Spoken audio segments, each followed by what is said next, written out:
भो हाम्रो घर आमा आउनु भो आमा अब कति उज्यालो भयो घर आमा आकाले घर उज्यालो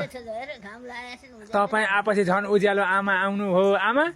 खुसी हुनुहुन्छ हुनु न हाम्रो घर आउँदा खुसीले आउनु भएको नि मेरो आमा के गरेँ आमा मैले के बिगार गरेर त्यो रिसाउनु भएको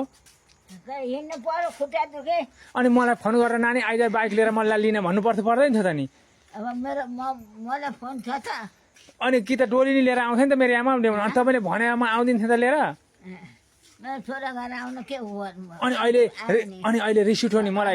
हिँड्नु पर्यो भन्नुभयो नि त कहिले पनि आएँ नि छोरा आएर कहिले पनि दुई तिन नआएको अनि छोराहरूको घर कहिले आउनु भयो र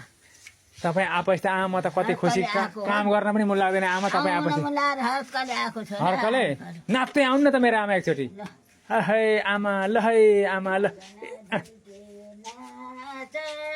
बारुले कम्मर भात बारुले कम्मर भात बारुले कम्मर बाँच्नु पर्छ आमा देउला पाँच पैसा न देउला पाँच